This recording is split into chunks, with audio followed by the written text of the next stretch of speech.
ओम नमो भगवते वासुदेवाय। ओम नमो भगवते वासुदेवाय। ओम नमो भगवते वासुदेवाय।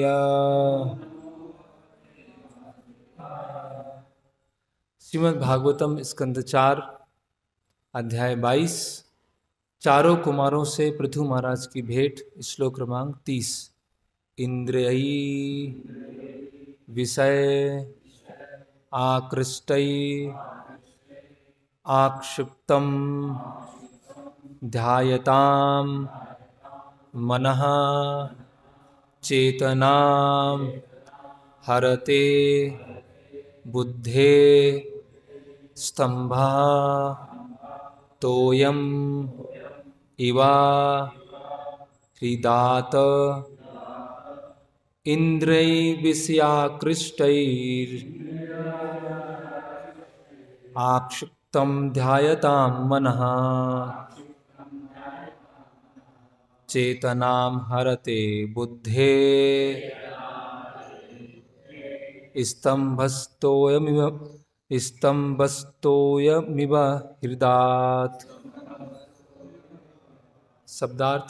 इंद्रिय इंद्रियों के द्वारा, विषय विषय वस्तु, आकृष्टैर आकृष्ट होकर, आक्षिप्तम विचलित, ध्यायताम सदैव सोचते हुए, मनः मन, चेतनाम चेतना, हरते खो जाती है, बुद्धे बुद्धि की, स्तंभः बड़े बड़े तिनके, कुशादि, तोयम जल, इवा सदृश, हृदात झील से।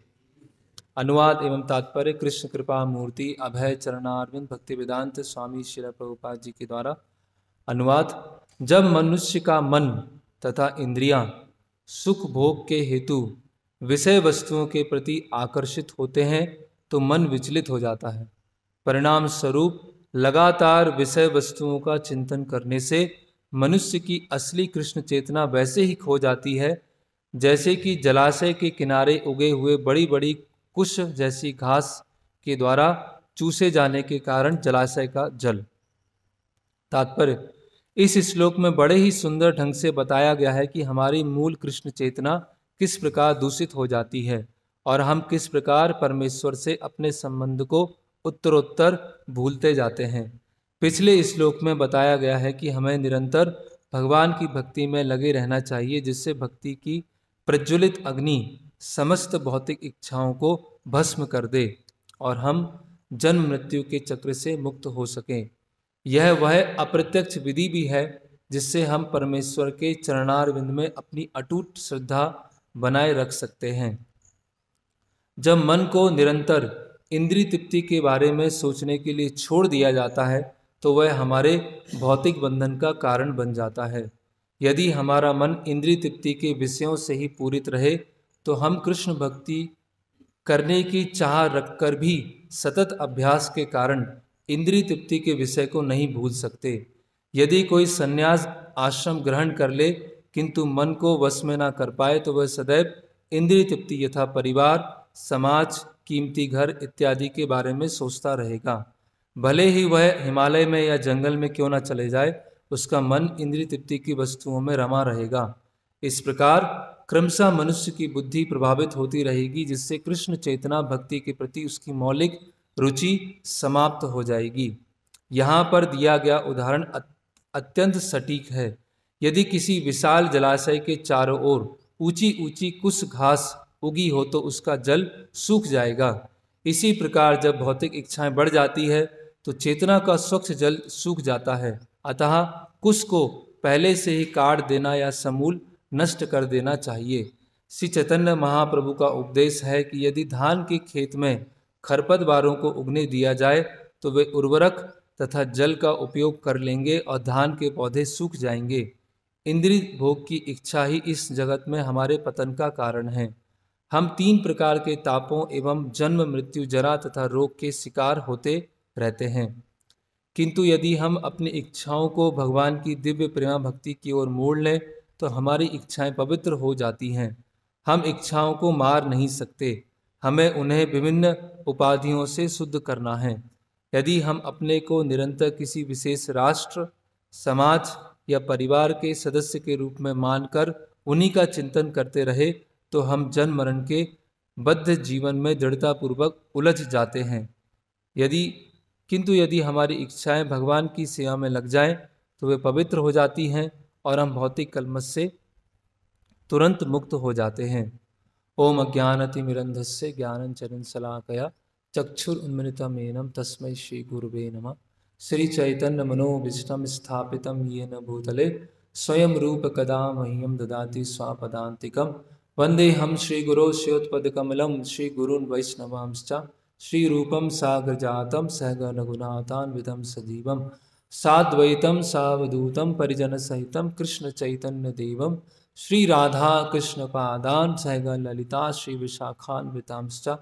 नमः ओं विष्णुपादाय कृष्णपृष्ठाय भूतले श्रीमते भक्तिवेदांत स्वामीति नामिने। नमस्ते सारस्वते देवे गौरवाणी प्रचारणे निर्विशेष शून्यवादी पाश्चात्य देशे तारणे। जय श्री कृष्ण चैतन्य प्रभु नित्यानंद श्री अद्वैत गदाधर श्रीवासादि गौर भक्त वृंदा। हरे कृष्णा कृष्णा कृष्णा हरे हरे, हरे राम राम राम हरे हरे। हरे कृष्णा। तो यहाँ पर बहुत ही सटीक तरीके से बताया गया है कि हमारी जो चेतना है, आध्यात्मिक चेतना है, वो कैसे उसका पतन हो जाता है, कैसे वो गिर जाती है। तो इंद्रिय विषयाकृष्टम आक्षिप्तम ध्यायतम मना, है ना, कि जब हमारी इंद्रियां हैं और इंद्रियों का जो राजा है मन, वो विषय वस्तुओं की तरफ आकृष्ट होता है और केवल आकृष्ट नहीं होता है, उसके बारे में मनन करता रहता है। आक्षिप्तम ध्यायतम मना। तो पहले जो इंद्रियां हैं और मन है वो इंद्रिय विषयों से आकृष्ट होता है। आकृष्ट होने के बाद उसका चिंतन करता रहता है, उसका मनन करता रहता है। उससे क्या होता है? चेतनाम हरते बुद्धे, है ना। तो चेतना क्या हो जाती है? उसका हर लिया जाता है। स्तंभस्य तो मेव हृदय। जिस तरह से एक जलाशय के चारों तरफ अगर घास लगे हुए हैं तो जो घास है वो जलाशय का पानी पूरा ले लेंगे और जलाशय क्या हो जाएगा? सूख जाएगा। तो यहाँ पर जलाशय के चारों तरफ जो घास है उसकी तुलना भौतिक इच्छाओं के साथ की गई है। अगर जलाशय के चारों तरफ जो घास है वो छोटी छोटी है या घास नहीं है तो जलाशय का जो पानी है वो वैसा बना रहेगा। लेकिन जैसे जैसे जलाशय की चारों तरफ जो घास है वो बढ़ती जाएंगी बढ़ती जाएंगी बढ़ती जाएंगी तो वो अपना जो पोषण है या जल है वो जलाशय के जल से लेंगे और जलाशय का जल क्या होगा? सूख जाएगा। जैसे हमारा अनुभव होगा कि कभी अगर हम खेत में जाएं और खेत में के बीच में अगर कोई पोखर है ना, कोई तालाब जैसा है और उसके चारों तरफ धान उगाया गया है या कुछ पेड़ पौधे लगाए गए हैं और कुछ समय तक अगर हमने ध्यान नहीं दिया तो वो जो जलाशय का पानी होता है वो अपने आप सूख जाता है या उसका जो पानी का स्तर होता है वो कम हो जाता है। तो जब हमारा मन है और इंद्रियां हैं, इंद्रिय विषयों के बारे में चिंतन करती रहती हैं तो उसकी जो आध्यात्मिक शक्ति होती है वो धीरे धीरे क्षीण होती जाती है। जो आध्यात्मिक शक्ति प्राप्त होती है सेवा करने की वो धीरे धीरे खत्म होती जाती। इंद्रियाणाम ही चरताम यन मनोनु विधीयते तदस्य हरति प्रज्ञा वायुर्नाम विमामसी। तो भगवान बताते हैं कि जैसे तेज हवा चल रही है और जब तेज हवा चलती है तो वो तेज हवा क्या करती है? नाव को बहा के ले जाती है। तो उसी तरह से अगर कोई भी इंद्रिय है और अंततः जो मन है अगर इंद्रिय विषयों के ऊपर लगा हुआ है तो वो धीरे धीरे क्या होगा? तदस्य हरति प्रज्ञाम। यहाँ बताया जा रहा है तदस्य हरति प्रज्ञाम। प्रज्ञा मतलब बुद्धि, विवेक। तो जब हमारा मन इंद्रिय विषयों पर लगा हुआ है तो हमारी बुद्धि क्या हो जाती है, नष्ट हो जाती है। ये भगवान भगवत गीता में बता रहे हैं। और विस्तार से भगवत गीता के दूसरे अध्याय में बताया गया है, ध्यायतो विषयात् पुंसा संगस्तेषु उपजायते संगात् संजायते कामा कामा क्रोधो विजायते क्रोधो भवति सम्मोहा सम्मोहात् स्मृति विभ्रमा स्मृति स्मृति भ्रंशात् बुद्धिनाशो बुद्धिनाशात् प्रणश्यति। कि किस तरह से इंद्रिय विषयों पर ध्यान होता है और उसका अंत क्या होता है, बुद्धिनाशात् प्रणश्यति, वो पूरा नष्ट हो जाता है। तो ध्यायतो विषयत् पुंसा, जो इंद्रिय विषयों पर जब ध्यान होता है तो इंद्रियां हैं हमारी, कर्म इंद्रियां हैं और ज्ञान इंद्रियां हैं। तो ज्ञानेंद्रियां हैं, आँखें हैं और जिह्वा है, नासिका है, त्वचा है और कर्ण है। ये 5 क्या है, हमारी ज्ञान इंद्रियां हैं।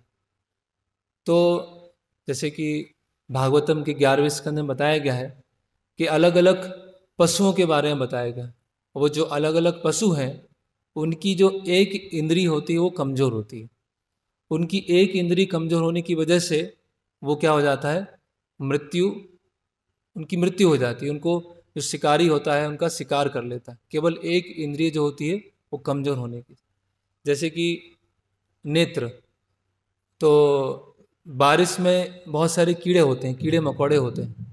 तो जब वो चमक को देखते हैं, है ना, विद्युत को देखते हैं, बल्ब को देखते हैं, लाइट को देखते हैं, तो एकदम से आकर्षित होते हैं।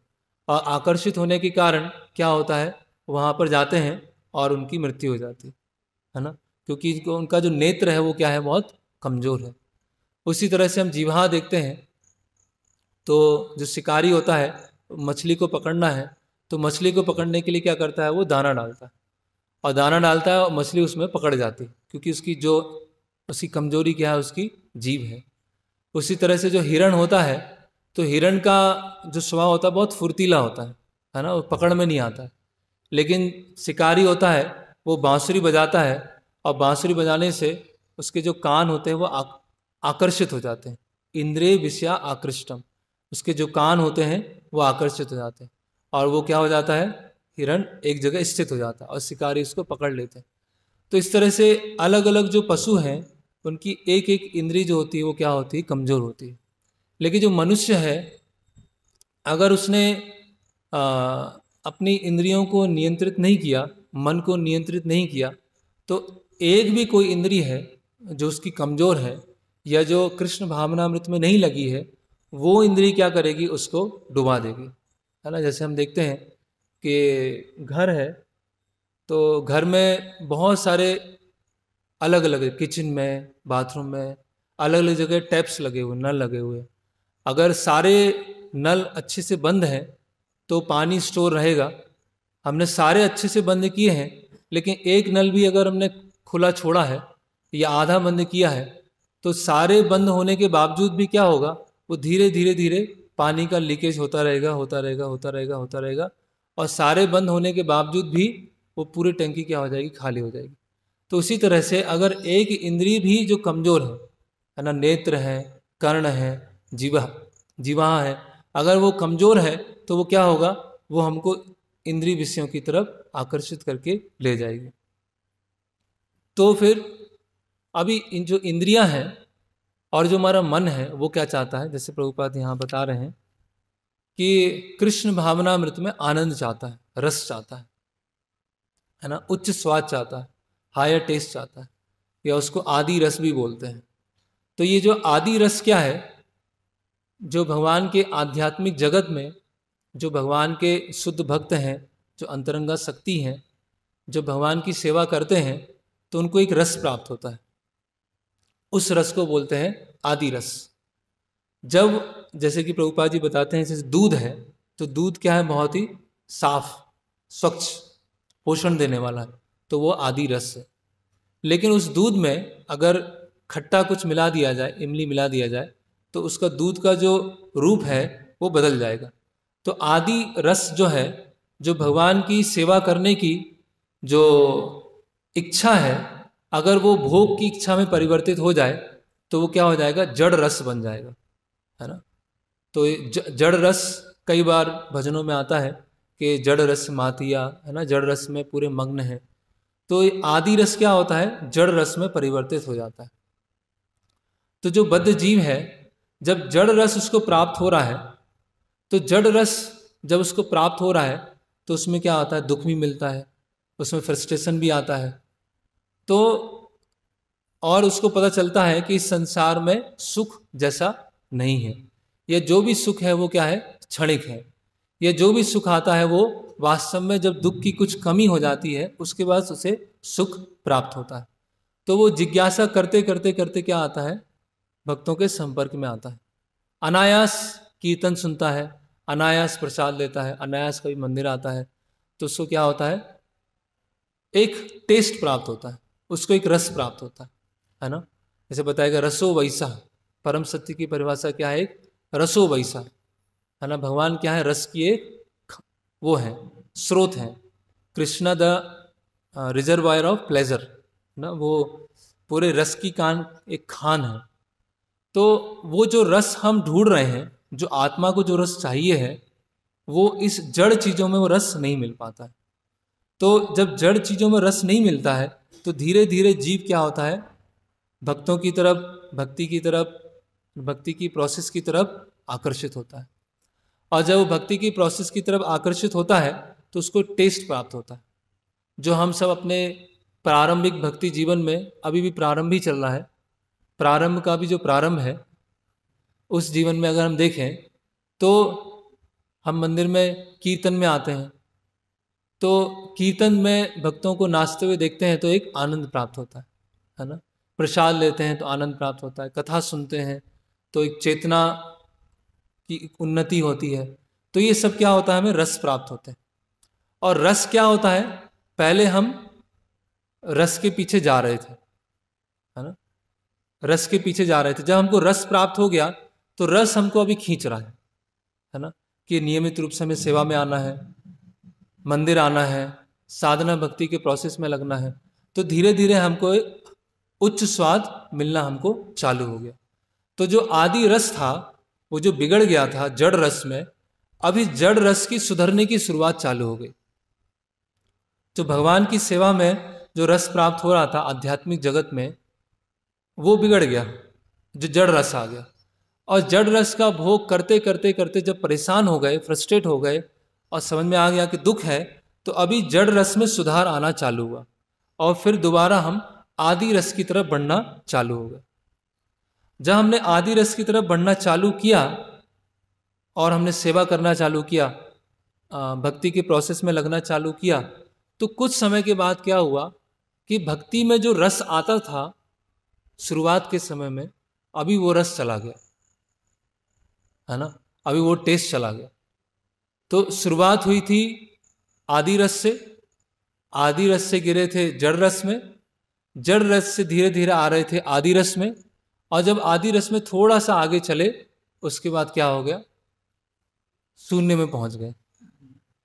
तो कई बार साधकों के जीवन में ऐसा आता है, जिसे प्रभुपाद जी यहाँ समझा रहे हैं, कि जब भक्ति सेवा के अलावा हम भौतिक विषयों का चिंतन करते हैं, भौतिक इच्छाओं को कल्टीवेट करते हैं, भौतिक इच्छाओं को बढ़ाते हैं, तो जो भौतिक इच्छाएं होती हैं हमारी चेतना को खींचती जाती है, खींचती जाती है, खींचती जाती है। और जो भक्ति का रस होता है वो पूरी तरह से क्या हो जाता है, सूख जाता है। और जब भक्ति का रस पूरी तरह से सूख जाता है तो भक्ति में जो आनंद आता है वो आनंद जैसा दिखता, आनंद जैसा अनुभव नहीं होता है। जैसे भगवान बताते हैं सुसुखम कर्तुम अव्ययम, कि भक्ति क्या है, सुख प्रदान करने वाली, केवल आनंद कंद, है ना। लोचन दास ठाकुर बोल रहे हैं कि केवल आनंद कंद, केवल आनंद ही आनंद है, लेकिन वो आनंद जो है वो अनुभव नहीं हो रहा है। तो भक्ति कैसे हो जाती है, बहुत ड्राई ड्राई सा हो जाता है, बहुत सूखा सूखा हो जाता है। तो कई बार ऐसा अनुभव होता है कि जब कर रहे हैं, तो अभी आज का हमारा विषय ये है कि भक्ति जब हम समझ गए थे एक स्तर पर कि जड़ रस में कोई आनंद नहीं है, एक स्तर का हमको साक्षात्कार हो गया था, कि जड़ रस में कोई आनंद नहीं है, इसीलिए हम भक्ति में आए, इसीलिए हमने भक्ति सेवा करना चालू किया और हमें एक आनंद मिला। उस आनंद ने हमको खींचा और खींचते खींचते खींचते एक स्तर पे लेके आए जिसमें हम भक्ति में थोड़े स्तर की हमको एक निष्ठा आ गई। और उस स्तर पे आने के बाद ऐसा हुआ कि अभी रस आना बंद हो गया, टेस्ट आना बंद हो गया और सब कुछ क्या लगने लगा, ड्राई लगने लगा। यही आज के श्लोक में ये बताया जा रहा है। तो ये क्यों ड्राइनेस क्यों आ रही, भक्ति में रूखा सूखापन क्यों लग रहा है, आनंद ही नहीं आ रहा है ना। बोल रहे हैं, प्रचार कर रहे हैं, chant Hare Krishna be happy, Hare Krishna जप करो और प्रसन्न रहो, खुद ही रोते रोते जप कर रहे हैं, खुद ही सोते हुए जप कर रहे हैं। तो है ना, भागवतम का 3रा श्लोक है, निगम कल्प तरु गलितम फलम सुख मुखाद अमृत द्रव्य संयुतम, है ना, पिबत भागवतम रसमालयम, है ना, कि भागवतम का रस पान करो। भगवान उसको भागवतम को क्या करो, रेलिश करो, उसमें आनंद लो। लेकिन वो भागवतम में आनंद नहीं आ रहा है ना। भक्तों का जो साधु संग है, जो साधु संग में जो आनंद आता था उसमें आनंद नहीं आ रहा है। तो सब कुछ क्या हो गया है, एकदम से ड्राई ड्राई सा होने लगा। तो ऐसा क्यों होता है ना। तो इसकी तुलना चैतन्य चरितामृत में चैतन्य महाप्रभु एक भक्ति लता से करते हैं। तो एक पौधा है, जैसे वहां बताया गया है, ब्रह्मांड भ्रमिते कौनो भाग्यवान जीव गुरु कृष्ण प्रसादे पाए भक्ति लता बीज, कि ब्रह्मांड में घूमते घूमते घूमते घूमते जीव है, उसको क्या मिलता है, गुरु कृष्ण प्रसादे पाए भक्ति लता बीज, उसको एक बीज प्राप्त हो। बीज मतलब क्या होता है, श्रद्धा या प्रारंभिक रुचि, भक्ति करने में श्रद्धा, भगवान का नाम लेने में श्रद्धा, भगवान की सेवा करने में श्रद्धा, सेवा में रुचि, नाम में थोड़ा सा रुचि, भक्तों के संग में रुचि। और जब इस भक्ति लता जो बीज प्राप्त हुआ है उसका जब सिंचन करते जाते हैं करते जाते हैं करते जाते हैं करते जाते हैं, तो ये भक्ति लता क्या होती है, बढ़ती जाती बढ़ती जाती बढ़ती जाती। तो हमारा रुचि और बढ़ता जाता है, हमारा इंटरेस्ट और बढ़ता जाता है। पहले हम 2 माला करना, 4 माला करना, उसमें हमें बहुत कठिनाई होती थी। अभी 16 माला भी एक तरह से आसानी से होने लगी है। पहले सेवा करने की इतनी इच्छा नहीं होती थी, अभी सेवा करने की भी इच्छा धीरे धीरे बढ़ रही है। क्योंकि जो भक्ति लता का जो बीज है, जैसे किसान है वो बीज रोपित करता है, उसमें नियमित रूप से क्या करता है, जल देता है। और नियमित रूप से जल देने से वो जो पौधा है वो बढ़ता जाता है, बढ़ता जाता है, बढ़ता जाता है, बढ़ता जाता है। अभी जो ये लता है, ये जो क्रीपर है, ये लता है, वो बढ़ती जा रही है, बढ़ती जा रही है, बढ़ती जा रही है। तो उसकी सुरक्षा के लिए बहुत सारे कार्य करने पड़ेंगे। वो भक्ति लता जो है वो बहुत अच्छे से बढ़े, उसकी सुरक्षा के लिए बहुत सारे कार्य करने हैं। क्या क्या कार्य करने हैं, नियमित रूप से उसमें जल देना है, नियमित रूप से पानी देना है। ऐसा नहीं होगा कि पहले दिन तो पूरा 4 बाल्टी पानी दे दिया और 1 महीने ऐसे छोड़ दिया, फिर हम 1 महीने बाद फिर आए, फिर 4 बाल्टी पानी दे के चले गए, फिर हमने 1 महीना छोड़ दिया। तो क्या होगा, वो भक्ति लता क्या हो जाएगी, सूख जाएगी, है ना। दूसरा क्या है, भक्ति लता को अगर हमें ऊपर बढ़ाना है तो उसके लिए क्या होना चाहिए, सपोर्ट की आवश्यकता है, सहायता की आवश्यकता है। तो सपोर्ट के लिए पेड़ हो सकता है, सपोर्ट के लिए कुछ छड़ी हो सकती है, जिसके माध्यम से धीरे धीरे क्या होगी, भक्ति लता बढ़ती जाएगी। और उसके चारों तरफ बाड़ भी बनाना पड़ेगा, जिससे कोई जंगली जानवर है, बकरी है, उस लता को खा ना जाए, वो ही बनाना पड़ेगा। तो जल भी देना पड़ेगा, उसका बाड़ भी बनाना पड़ेगा, उसको सहारा भी देना पड़ेगा। कभी कभी क्या होते हैं, जो पुष्प होते हैं उसमें कीड़े पड़ जाते हैं, है ना, उसमें पेस्ट हो जाते हैं, बग्स पड़ जाती हैं, तो उसको पानी डाल के हाथ से साफ भी करना पड़ता है, नहीं तो कीड़े हैं, कीड़े उस लता को खाते जाएंगे। हम पानी भी दे रहे हैं, बाड़ भी लगाया है, लेकिन क्या है, उसमें कीड़े भी पड़ रहे हैं, तो क्या होगा, वो तो सब कुछ अच्छा चल रहा है लेकिन सूखता जा रहा है, सूखता जा रहा है। तो जब उसका प्रॉपर तरह से देखभाल किया जाएगा भक्ति लता का, तो भक्ति लता बढ़ती जाएगी, बढ़ती जाएगी, बढ़ती जाएगी। तो अगर हमको पता है कि भक्ति लता कैसे बढ़ती है, उसमें क्या सावधानी रखना होता है, उसकी कैसे केयर करनी होती है। तो जब भक्ति लता सूख रही है तो हमको पता चलेगा कि क्या क्या असावधानी हमसे हो रही है, क्या क्या हमसे लापरवाही हो रही है। तो जो हमसे असावधानी हो रही है, जो हमसे लापरवाही हो रही है, उससे पता चल जाएगा कि हमारी भक्ति लता सूख रही है। और भक्ति लता सूख रही है मतलब ड्राइनेस आ रहा है। भक्ति क्या लग रही है? सूखा सूखा लग रहा है। कई बार ऐसा होता है, कई बार भक्त बोलते चैंटिंग करने का मन नहीं कर रहा है ना, आश्रित हैं या दीक्षित हैं, लेकिन चैंटिंग करने का मन नहीं कर रहा। अभी जो चैंटिंग क्या है ना, बताया गया है, नाम चिंतामणि श्री कृष्ण चैतन्य रस विग्रह, रस विग्रह है। ये श्लोक भी याद किया होगा, नाम चिंतामणि कृष्ण चैतन्य रस विग्रह, कि उससे रस मिलता है।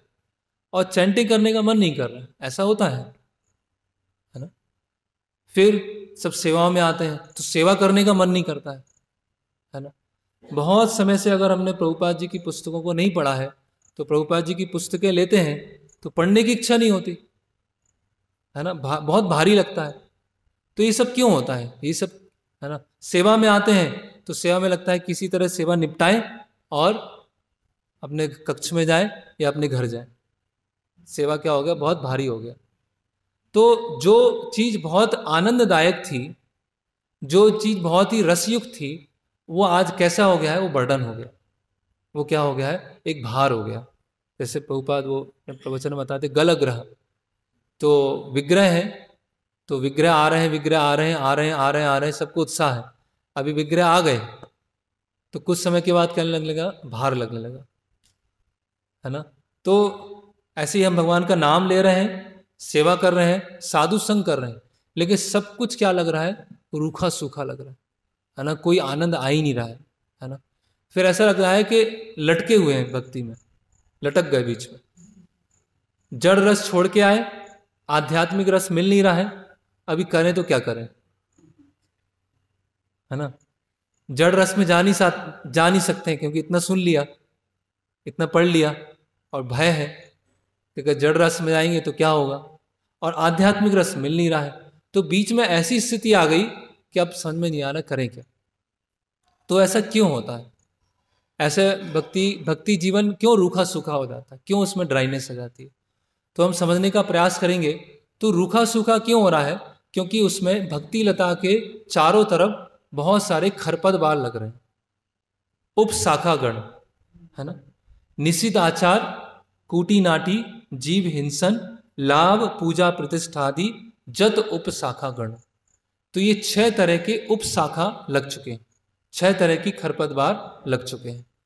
और भक्ति सिद्धांत महाराज बताते हैं कि अगर पौधे को पानी देते हैं तो जो मुख्य पौधा है वो पानी नहीं ले रहा है, पानी सब कौन ले जा रहा है? खरपतवार ले जा रहे हैं। तो लग तो रहा है कि हम जप कर रहे हैं, लग रहा है कि हम पढ़ाई कर रहे हैं, लग रहा है हम सेवा कर रहे हैं, लेकिन वो सब कुछ कहाँ जा रहा है? खरपतवार को जा रहा है। वो कहीं भी जो मूल पौधा है उसको हम जा ही नहीं रहा है। तो क्या क्या है ये उपशाखाएं? क्या है? खरपतवार क्या है? कूटी नाटी, निषिद्धाचार, जीव हिंसा। तो निषिद्धाचार, फॉरबिडन एक्टिविटीज, 4 नियमों को तोड़ना है ना। जैसे कि कुछ ऐसे कार्य हैं, या हम बाहर गए हैं, या हमारा ऐसा जॉब है, या ऐसा बिजनेस है, कुछ भी है, उसमें हमने निषिद्धाचार किया कि हमने अभक्तों के हाथ का बना हुआ भी खाना चालू कर दिया है ना। और ये हम काफ़ी समय से कर रहे हैं। और फिर जब काफ़ी महीने हो गए तो हम आए, बोला कि प्रभु जी मेरा भक्ति में मन नहीं लग रहा आजकल, मंदिर आने की इच्छा ही नहीं होती। जो शुरुआत में इतना पूरा उल्लास होता था, पूरा उमंग होता था, भाग भाग की सेवा करते थे, अब तो कोई इच्छा ही नहीं हो रही है। तो मंदिर भी वही है, नाम भी वही है, भगवान भी वही है, प्रभुपाद जी वही हैं, बुक्स भी वही हैं, सब वही है, कुछ भी चेंज नहीं हुआ। ऐसा नहीं कुछ चेंज हो गया कि नाम चेंज हो गया, प्रभुपाद जी के ग्रंथ हैं उसमें कुछ एडिटिंग हो गया, प्रभुपाद चेंज हो गए, कुछ चेंज नहीं हुआ। तो ऐसा क्या चेंज हो गया जिसकी वजह से जिसमें रस आता था उसमें रस नहीं आ रहा है? क्यों? क्योंकि हम दूसरी इच्छाओं को कल्टीवेट कर रहे हैं। दूसरी इच्छाओं को बढ़ावा दे रहे हैं। और दूसरी इच्छाओं को बढ़ावा देने के कारण जो मूल इच्छा है, जो रुचि है, उसमें रुचि नहीं आ रही। तो दिए जाओ पानी, जितना देना हो दे दो आप, जितना जप करना उतना जप कर लो, जितना क्लास सुनना उतना क्लास सुन लो, लेकिन खरपतवार हम निकाल ही नहीं रहे। खरपतवार हम निकाल ही नहीं रहे। तो जब खरपतवार नहीं निकालेंगे तो सारा पानी कहाँ चला गया? वो खरपतवार ले गया, और जो मुख्य पौधा है वो सूख गया। वो तो निषिद्धाचार, हम नियमों को तोड़ रहे हैं। जैसे कि एक वृत्तांत आता है कि एक बाहर के एक साधारण व्यक्ति थे। वो भक्ति सिद्धांत महाराज से पूछते हैं कि प्रारंभ में जब आपने ये मठ स्थापित किया था तो उस समय आपके जो शिष्य थे उनमें जो स्पिरिट था, स्पिरिट को क्या बोलेंगे, उत्साह, वो बहुत तीव्र था।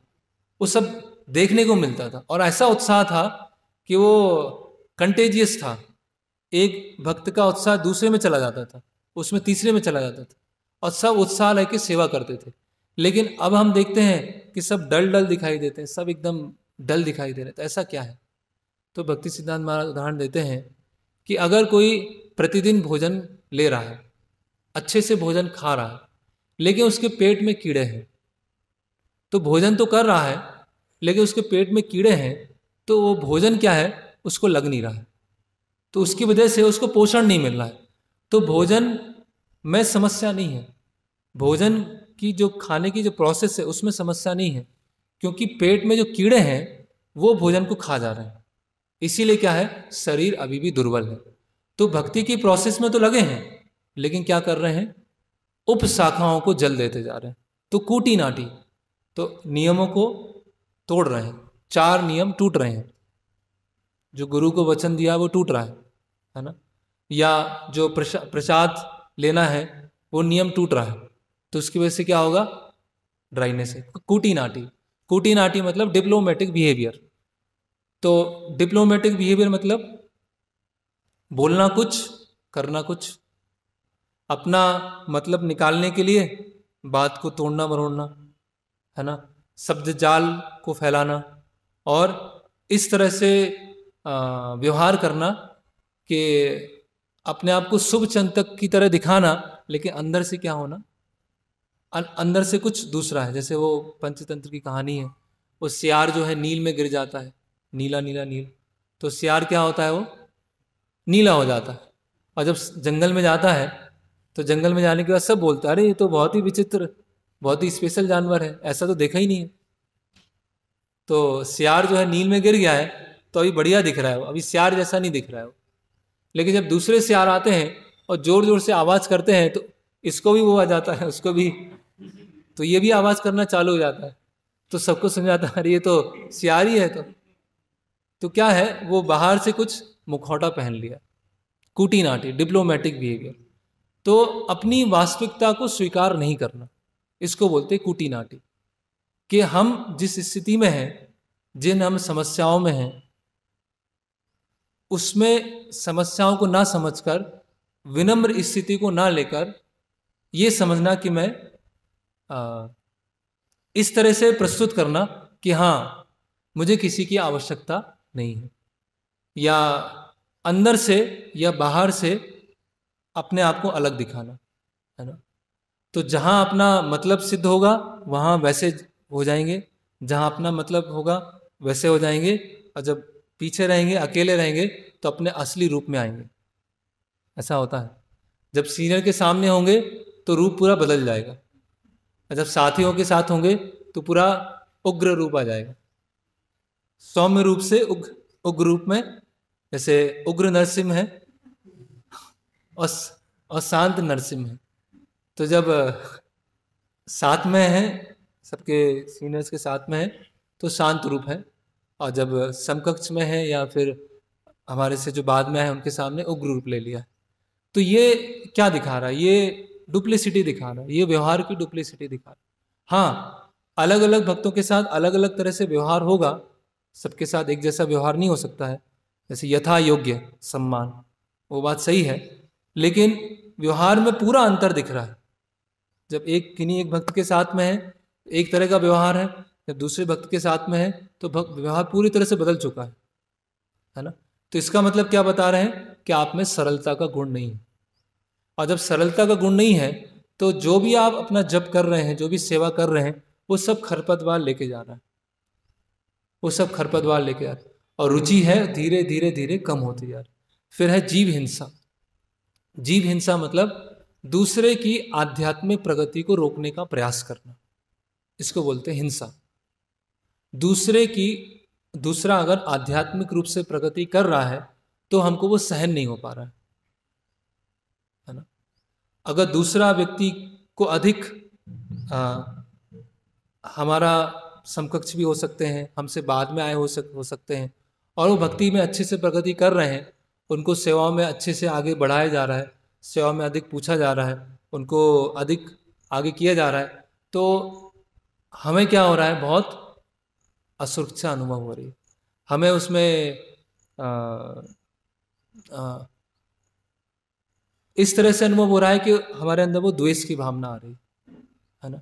जीव हिंसा, हम सब सेवा करने आए हैं, हमारे साथ वाले भक्त हैं, हमसे अच्छी सेवा कर रहे हैं, उनको आगे बढ़ाया जा रहा है, तो हमें तो बहुत प्रसन्न होना चाहिए। कितनी अच्छी बात है कि हम सब सेवा करने आए हैं और हम ऐसा सेवा नहीं कर पा रहे हैं, हमारी कुछ कमजोरी है, लेकिन अन्य भक्त जो हैं वो अच्छी सेवा कर पा रहे हैं, तो हमें तो इसमें बहुत प्रसन्न होना चाहिए। कितनी अच्छी बात है कि भगवान के लिए सेवा करना है और हमारे साथी भक्त इतनी अच्छी सेवा कर रहे हैं, तो मुझे तो प्रसन्न होना चाहिए।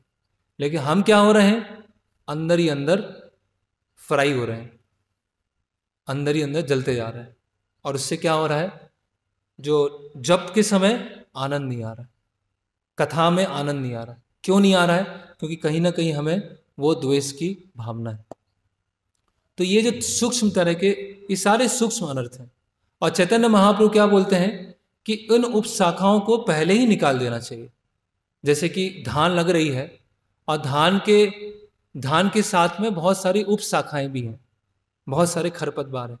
तो कोई सोचे कि अरे ठीक है, अभी तो छोटा है, खरपतवार बाद में निकाल देंगे, थोड़ा बड़ा होगा तब निकाल देंगे। तो क्या होगा, जब बड़ा होगा तो जो खरपतवार होगा वो धान को सुखा देगा, और फिर उस समय खरपतवार को निकालेंगे और धान में कितना भी पानी डालेंगे तो धान उतनी बड़ी नहीं हो पाएगी जितना पहले अगर खरपतवार को निकाला जाता और वो पौधा बढ़ जाता। ऐसा नहीं हो पाएगा, फिर हमेशा वो सूखी होगी। तो यहाँ लीला सुकू बैठे हैं, उनको पता है सब चीज़ें। तो जो किसान है उनको पता है कि शुरू में खरपतवार निकालना पड़ता है, अगर शुरू में नहीं निकाला तो पौधा खराब हो जाएगा। इसीलिए जो भक्ति के शुरुआत के कुछ साल होते हैं वो बहुत महत्वपूर्ण होते हैं। शुरुआत के वर्षों में कोई जैसा हो गया वो वैसे ही रहता है, फिर उसको फिर चेंज करना क्या होता है, मुश्किल होता है। तो शुरुआत की जो ट्रेनिंग है, शुरुआत के कुछ वर्ष हैं, उसमें व्यक्ति जैसा भक्ति की समझ उसकी विकसित हुई, भक्ति में जैसा बना, वो वैसे ही बनने रहेगा। थोड़ा बहुत ही आगे पीछे चेंज हो सकता है, बाकी कुछ चेंज नहीं हो सकता उससे। तो इसीलिए जो प्रारंभ के कुछ वर्ष होते हैं उसमें हमें अपने आप में जो सुधार लाने का जो प्रयास है उसके लिए बहुत सतर्क रहना चाहिए, उसके लिए बहुत प्रस्तुत होना चाहिए कि मेरे में सुधार है, इससे मैं निकलूं। क्योंकि एक समय बीत गया, उसके बाद वो भक्ति लता जैसी है, सूखी है, वो वैसी रहेगी। पानी वानी डाल के, खाद वगैरह डाल के थोड़ा उसको बढ़ा लिया तो बढ़ा लिया, लेकिन क्या होगा, क्योंकि उसमें ऑलरेडी बहुत सारा खरपतवार ने जल ले लिया। फिर लाभ, पूजा, प्रतिष्ठा आदि उपशाखागण। तो ये भी है कि हाँ, ये जो लाभ, पूजा, लाभ, प्रतिष्ठा है, वो भी क्या करती है, हमको पूरा जल को ले जाती है ना। फिर और कैसे सूखती है भक्ति लता, है ना। तो यहाँ पर बताया जा रहा है, श्रील प्रभुपाद जी अपने अलग अलग तात्पर्य में बता रहे हैं कि हम भक्ति कर रहे हैं और भक्ति के साथ में हमारी जो भौतिक महत्वाकांक्षाएं हैं उसको भी बढ़ाते जा रहे हैं, उसको भी बढ़ाते जा रहे हैं, है ना। हम कुछ स्थिति में रहते हुए जो भगवान ने दैव से, हमारे भाग्य से जो स्थिति निर्धारित की है, उसमें हम संतुष्ट रह सकते हैं, उसमें हम अच्छे से भक्ति कर सकते हैं, उसमें हमारे आपातकालीन की चीज़ों के लिए भी सब धन है। लेकिन धन को कमाने के लिए और जितना हमें समय देना चाहिए, जितना समय में हमारे लिए भक्ति के लिए, परिवार के लिए धन एकत्रित हो सकता है, और एक्स्ट्रा टाइम दे रहे हैं। नाइट शिफ्ट कर रहे हैं, 12 घंटे काम कर रहे हैं, 2 जॉब कर रहे हैं, 3 जॉब कर रहे हैं। क्यों कर रहे हैं? अभी तो यंग है, अभी तो पैसा कमाने का समय है, अभी तो बहुत फुर्ती है, तो जितना कमाना है उतना कमाओ, इकट्ठा करके फिर शांति से भक्ति करेंगे। तो ये भक्ति में आने के बावजूद भी ऐसा मनोवृत्ति लेकर अगर हम चल रहे हैं कि हमने एक प्रॉपर्टी वहाँ ले लिया, दूसरा प्रॉपर्टी यहाँ ले लिया, चौथा प्रॉपर्टी वहाँ ले लिया, फिर 5वें के बारे में चिंतन कर रहे हैं, जबकि समय वही चल रहा है कि ज़मीन का रेट क्या है, वो घर कितने में बिकेगा, अभी यही चिंतन चल रहा है, तो कुछ महीनों के बाद जब करने का मन ही नहीं करेगा, मन ही नहीं करेगा, क्योंकि हमने इसी में, धन में, प्रॉपर्टी में, जमीन में घूम घूम के अपना जब का जो था वो सब कुछ नष्ट कर लिया। जबकि बताया जा रहा है, बार बार प्रभुपाद जी बोल रहे हैं, सिंपल लिविंग हाई थिंकिंग, सादा जीवन उच्च विचार, लेकिन हम उस पर नहीं सोच रहे हैं। हम क्या सोच रहे हैं? फ्यूचर की जो सिक्योरिटी है, फ्यूचर में वहाँ तक हम पहुँचेंगे नहीं पहुँचेंगे वो भी पता नहीं है। फ्यूचर में आराम से जब भक्ति करेंगे उस उम्र तक भी पहुँच पाएंगे नहीं पहुँच पाएंगे वो पता नहीं, और फ्यूचर सिक्योरिटी लेकर हम चल रहे हैं।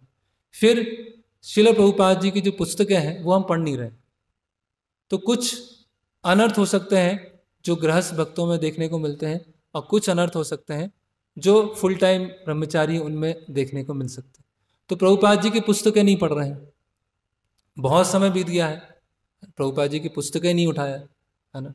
जब दीक्षा थी तो दीक्षा से पहले 2 स्कंद पूरा करना था, तो उस समय तो कर लिया, अभी दीक्षा तो हो गई, अब उसके बाद प्रभुपाद जी की पुस्तकें पढ़ना है तो उसके लिए समय ही नहीं है, इंटरेस्ट ही नहीं है। और जब छुट्टी का समय आया तो फ़ोन पर है, फिर स्मार्टफोन, वो हमारा टाइम खींचा जा रहा है।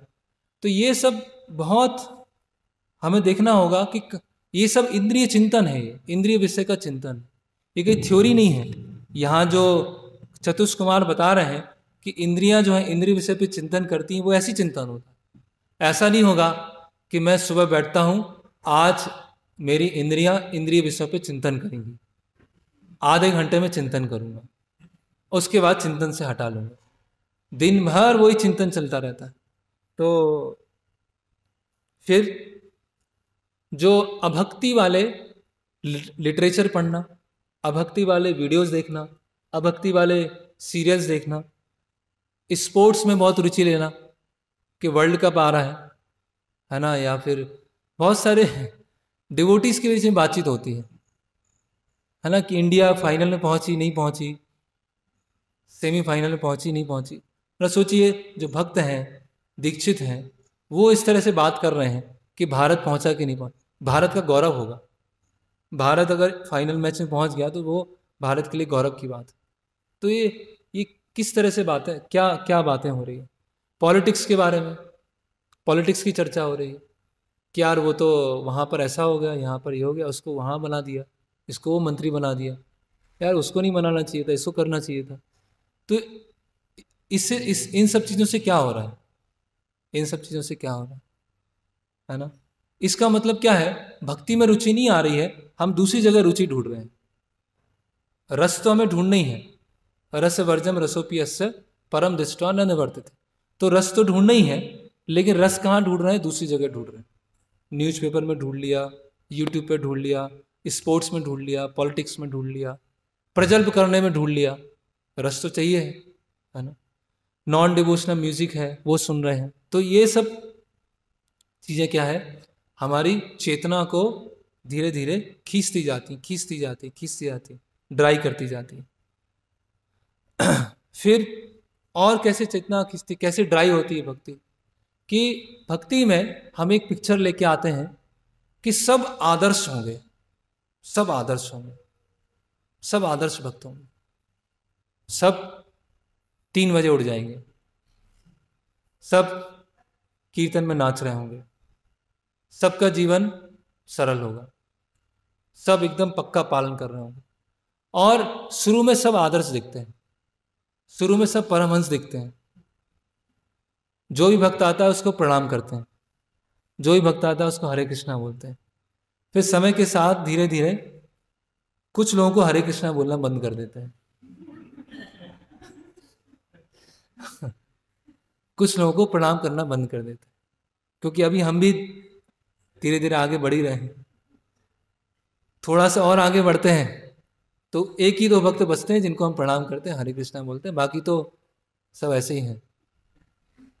क्यों? क्योंकि हम आदर्श पिक्चर लेके चले थे, एक यूटोपियन पिक्चर लेके चले थे जिसमें सब आदर। तो उससे क्या होता है, अरे ये सही नहीं है, वो भक्त ऐसा सही नहीं है, ये भक्त ऐसा सही नहीं है, भक्त तो ये करता रहता है। तो हमारे अंदर ऑफेंसिव मेंटेलिटी आती है, अपराधजनक भावना विकसित होती है। सब भक्त है ना, सब संघर्ष कर रहे हैं, सब उससे निकलने का प्रयास कर रहे हैं, प्रॉपर संप्रदाय में आ गए हैं, प्रभुपाद जी की शरण में आ गए हैं, वो सबसे बड़ी बात है। वो निकल रहे हैं, किसी में कोई कमी है, किसी में दूसरी कमी हो सकती है, कोई आलस है, किसी में कोई क्रोध करता है ना, किसी में कुछ ईर्ष्या है, कोई लापरवाह, सब में हो सकता है। लेकिन उन सब चीज़ों को जो उनकी भक्ति करने की जो इच्छा है उसकी प्राथमिकता न देते हुए उनके जो अनर्थ हैं वो देख देख के अंदर ही घुटते रहना, और फिर एक अपराधजनक मानसिकता विकसित कर लेना, और फिर एक ओवर क्रिटिकल एटीट्यूड बना लेना।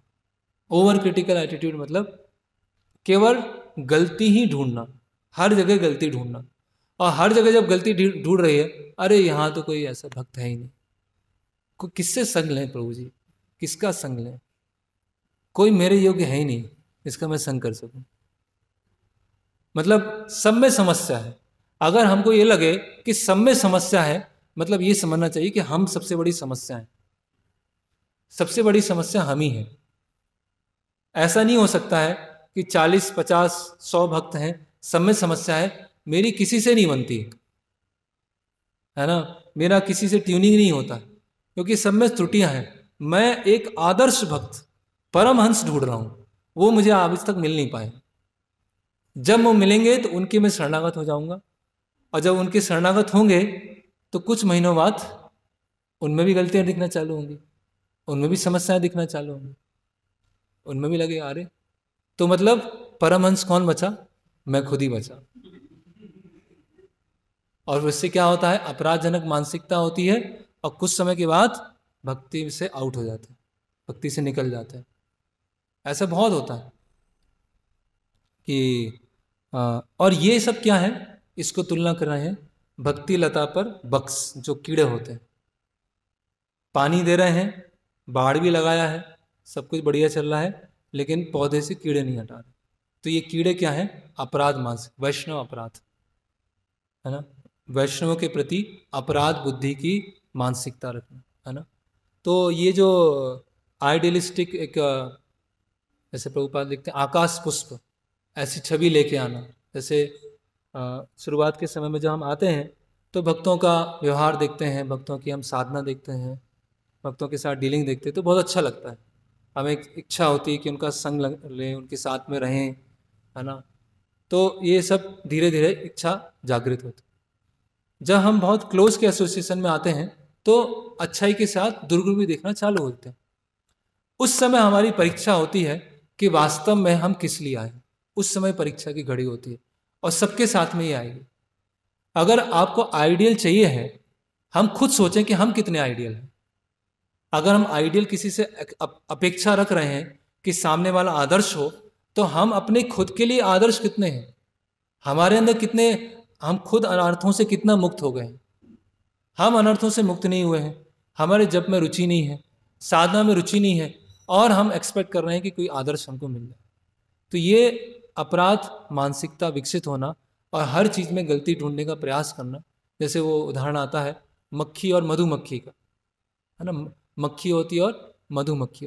तो जो गार्डन है, सुंदर बगीचा है, और बहुत सुंदर बगीचा है, उसमें सभी तरह के गुलाब लगे हुए हैं, रजनीगंधा लगा हुआ है, बहुत सुंदर लगा हुआ, लेकिन वहाँ पर उस बगीचे में कहीं पे गंदगी पड़ी हुई है ना। तो उस किसी ने देखा, मतलब मक्खी ने देखा, है ना, कोई बगीचा अच्छा नहीं होता है, सारे बगीचे बेकार हैं, सब जगह थोड़ी थोड़ी गंदगी होती है, मुझे तो ऐसा चाहिए जहाँ एकदम फर्स्ट क्लास हो। तो क्या होगा, वो गंदगी पे ही बैठ रहे हैं। और मधुमक्खी क्या होगी, पूरा कीचड़ वाला तालाब है, उसमें कमल लगा हुआ है, तो मधुमक्खी क्या करेगी, वो कीचड़ को नहीं देखेगी, वो किसे देखेगी, वो कमल के ऊपर जाके बैठेगी कि इस ये तो है, ये तो खासियत है ना।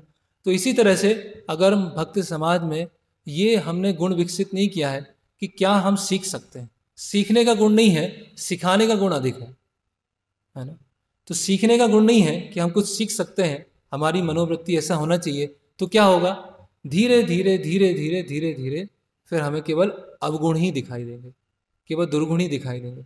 और अवगुण दिखाई देंगे तो एक समय के बाद क्या होगा, पूरा टेस्ट चला जाएगा। बहुत सारे भक्त होते हैं, बोलते हैं अभी टेस्ट नहीं आ रहा है, रुचि नहीं आ रही, फिर क्या होता है, कई बार भक्त बोलते प्रभु जी हम आपके पूरे सरेंडर हैं, पूरे शरणागत हैं, जो आप बोलेंगे वो हम करेंगे, है ना। ये फिक्स टैग लाइन है एक, जो आप बोलेंगे वो हम करेंगे। और अगर कुछ डांट दिया, कुछ बोल दिया, है ना, कुछ सेवा में कुछ ऐसे घर्षण हुआ, तो उसके बाद क्या हुआ, सेवा में आना ही बंद हो गया, बात करना ही बंद हो गया। कई बार होता है भक्त बात ही नहीं कर रहे हैं, कोई संडे को एक साथ मिल रहे हैं, कोई अलग जगह से आ रहा है, कोई दूसरी जगह से आ रहा है, कोई तीसरी जगह से आ रहा है, क्या हो गया, वो आपस में बात नहीं कर रहे। अभी जो साधु संग इतना अच्छा लगता था, जिसमें रहने की बहुत इच्छा होती थी, वो उस साधु संग में आके हम बातचीत नहीं कर रहे। या भक्त क्लोज एसोसिएशन में है, आश्रम में है, तो वहाँ हम एक दूसरे से बात नहीं कर रहे। तो ये सब चीज़ें क्या दिखा रहा है, ये सब चीज़ें दिखा रहा है कि हमारे अंदर क्या है, सफाई नहीं हुई है अभी, अनर्थ बहुत है अभी, सफाई की बहुत ज़रूरत है ना। तो अगर हमने सफाई नहीं किया, अनर्थों से हम नहीं निकले, तो क्या होगा, उन अनर्थों को लेके ही अगला जन्म हो जाएगा। तो कभी ना कभी तो सफाई करनी पड़ेगी, इस जन्म में कर लें, अगले जन्म में कर लें, 3 जन्म के बाद कर लें, 100 जन्म के बाद कर लें, कभी ना कभी तो वो कष्ट लेना पड़ेगा, तो वो खरपतवार निकालना पड़ेगा, उप शाखाओं को निकालना पड़ेगा। जब उप शाखाओं को निकालेंगे, खरपतवार को निकालेंगे, तो दर्द होगा, पेन होगा, उसको वो कैसे सहन होगा, वो बस वो सहन करने की शक्ति अगर आ गई, तो फिर क्या होगा, प्यूरिफिकेशन हो जाएगा।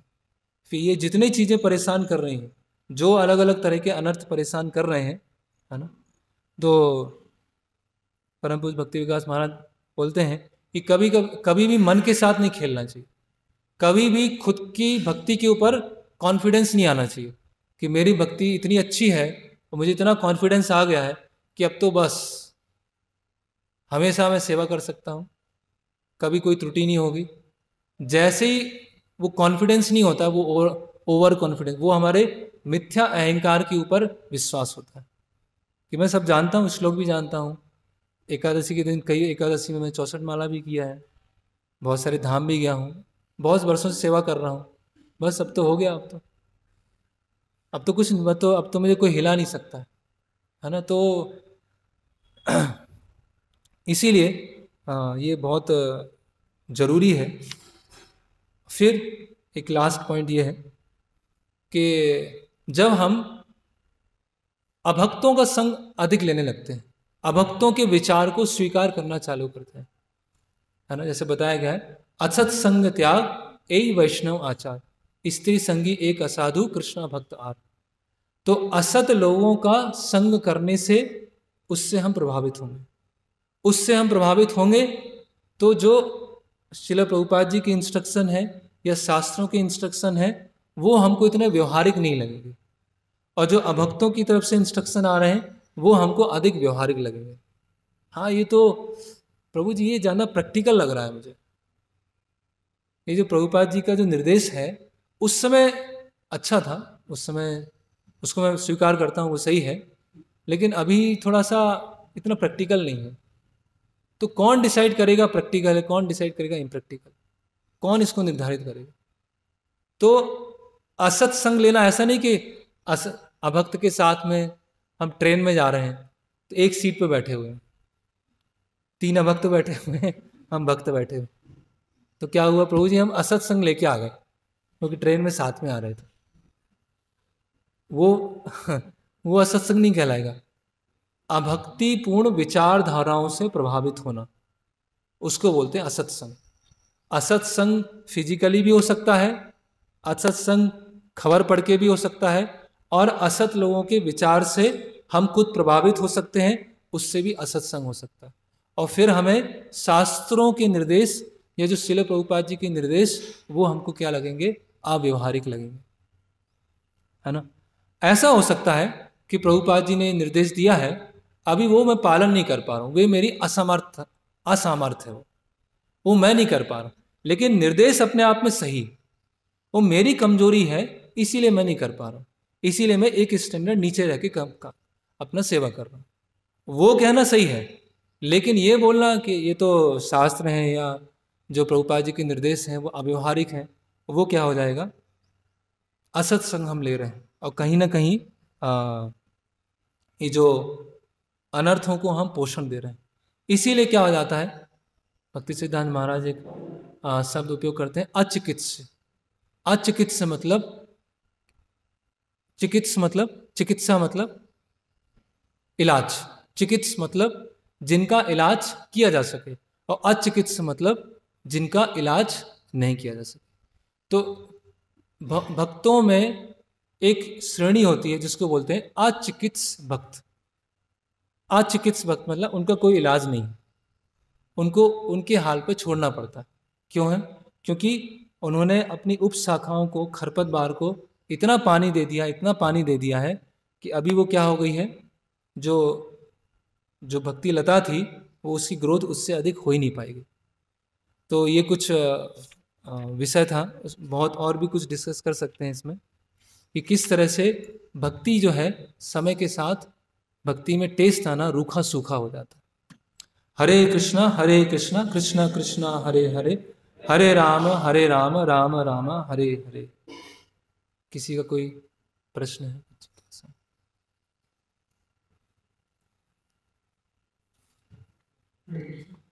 हरे कृष्ण। प्रारंभ से ही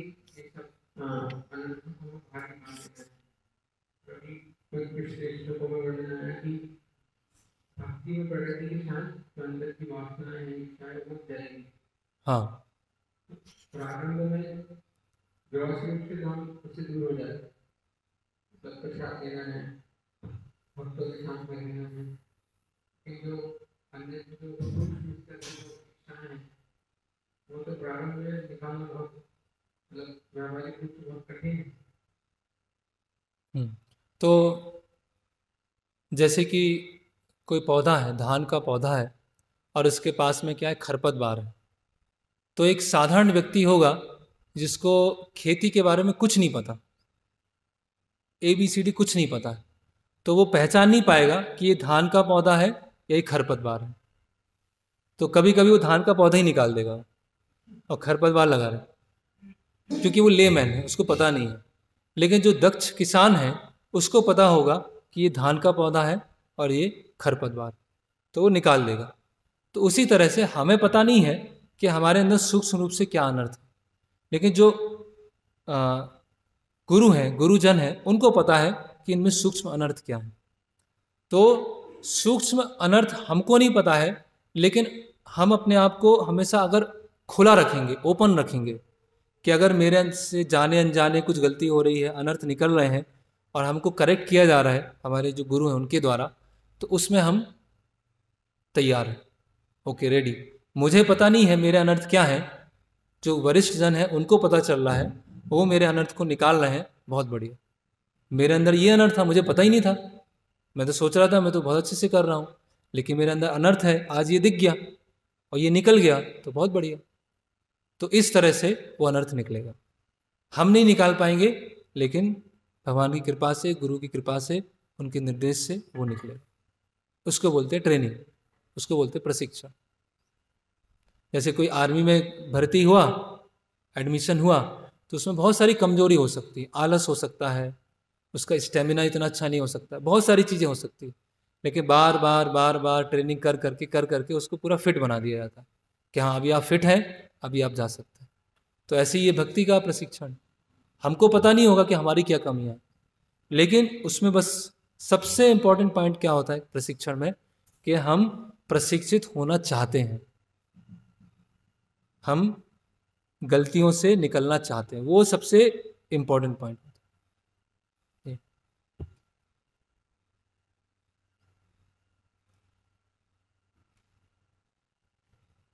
तो ये कुछ कुछ अनर्थ ऐसे भी होते हैं जो मूर्ति में कुछ समय हो जाता है उसके बाद में प्रकट होते हैं।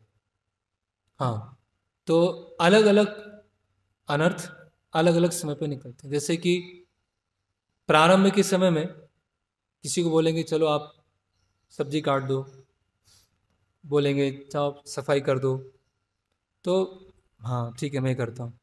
लेकिन जब कुछ 5-6 साल हो गए, 10 साल हो गए, वो एक आ, किसी पोजीशन में आ गए, वो भक्ति के उसमें पोजीशन में आ गए, किसी डिपार्टमेंट के हेड बन गए। अब डिपार्टमेंट हेड को बोला जाओ झाड़ू लगाओ, तो अभी उनको अगर भक्ति में परिपक्वता है तो वो सोचेंगे मैं डिपार्टमेंट का हेड रहूं या झाड़ू लगाऊं, कर तो भगवान की सेवा रहा हूं।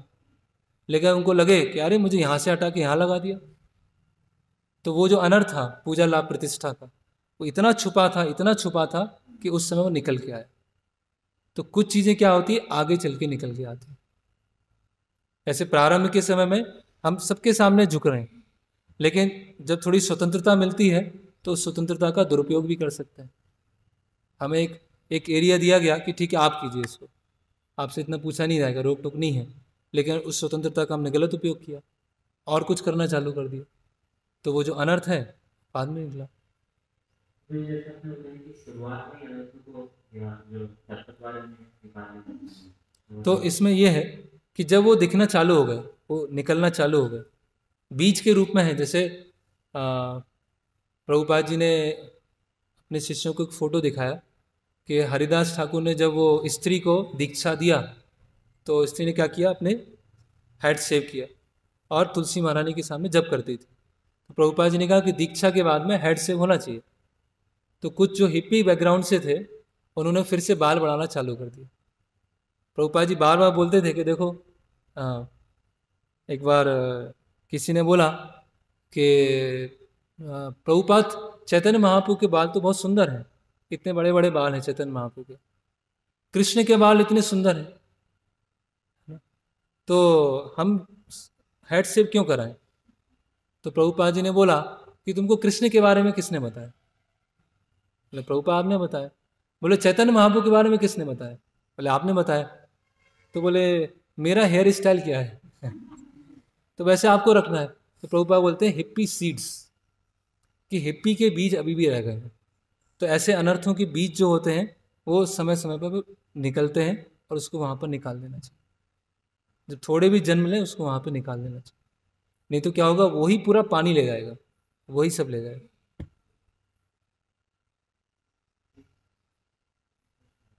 तो जैसे आपने बताया कि जो लोग प्रॉपर्टी के बारे में बताया कि 4 के बाद में सोच रहे करते थे, तो हम भक्ति में जीवन में आते हैं तो भगवान हम जब तक एक सेवाओं की मांग होती है तो उसको कैसे? हाँ, तो जब किस समय सेवाओं का ध्यान आ रहा है बार बार, तो उसको हम लिख लें, नोट कर लें। वो ऐसा होगा जब करेंगे तो सेवा का ध्यान आएगा और सेवा करेंगे जब जब का ध्यान आएगा। ऐसा मन का काम होता है, जब जो कार्य करते हैं उससे दूसरे सोचता है। तो हाँ कभी कभी ऐसा होगा कि सेवा का ध्यान आता है और वो सब इम्पोर्टेंट भी होता है, लेकिन कभी कभी हम अनावश्यक बहुत ज़्यादा सोचने लगते हैं, अपने आप को कंट्रोल समझते हैं, तो बार बार विचार आने लगता है। तो बेटर उसको लिख लें, नोट कर लें और बाद में उस पर क्रियान्वयन करें।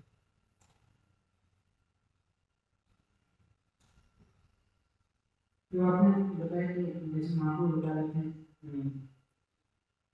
भक्ति लता बीज नहीं बढ़ने का कारण, तो उसको तो आपने बताया कि निश्चित आता है कुटिया में जैसे आपने बताया कठिन से बाहर से कुछ और अंदर से कुछ, जैसे कि तो किसी बड़ी शक्ति के साथ कुछ और व्यवहार करें उनके उनसे जो कनिष्ठ उनसे कुछ और व्यवहार करना। हाँ, व्यवहार में कुछ अंतर हो सकता है, सम्मान में अंतर हो सकता है, लेकिन बिल्कुल ही अलग दिख रहा है।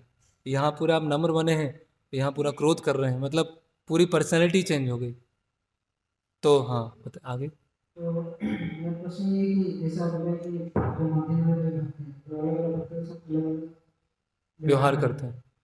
तो मेरा प्रश्न ये है कुछ ऐसे उदाहरण जो पूरा अलग ही तीन लोगों के साथ व्यवहार करना उनसे नीचे। नहीं, जैसे वो बताया गया है मध्यम अधिकारी का, प्रेम मैत्री कृपा उपेक्षा, भगवान से प्रेम, भक्तों के साथ मैत्री, जो सरल है मासूम लोग हैं उन पर कृपा, और द्वेषी का उपेक्षा। वो इस तरह से व्यवहार बताएगा। यहाँ हम बात कर रहे हैं कि भक्तों के संग में, भक्तों के संग में कैसा व्यवहार। तो अलग अलग भक्तों के साथ व्यवहार करते समय अलग अलग श्रेणियाँ हो सकती हैं, सबसे एक जैसा नहीं होगा। लेकिन वो डुप्लिसिटी मतलब पूरा अपना, जब हम किसी पर्टिकुलर भक्त के साथ में हैं तो पूरा इस तरह से प्रस्तुत कर रहे हैं कि सेवा सेवा भावना, विनम्रता, है ना, सहनशीलता, और जैसे ही साथ वालों के साथ में आए तो सारे वो खत्म हो गई चीज़ें, वो सब चीज़ें खत्म हो गई और उल्टे ही काम चलने लगा। तो ऐसा होता है कभी कभी। हाँ, व्यवहार में अंतर हो सकता है, वहाँ स्ट्रिक्ट भी होना पड़ सकता है, डांटना ही पड़ सकता है, लेकिन यहाँ बात हो रही है कि व्यक्ति जहाँ अपने आप को दिखाना चाह रहा है, दिखावा कर रहा है, नकली दिखावा कर रहा है, उसकी बात हो रही है। तो जो नकली दिखावा करना है वो डुप्लिसिटी है, और व्यवहार में अंतर हो सकता है, डीलिंग्स में अंतर हो सकता है। आर्टिफिशियल, कुछ कृत्रिम रूप से अपने आप को दिखाना चाह रहा है।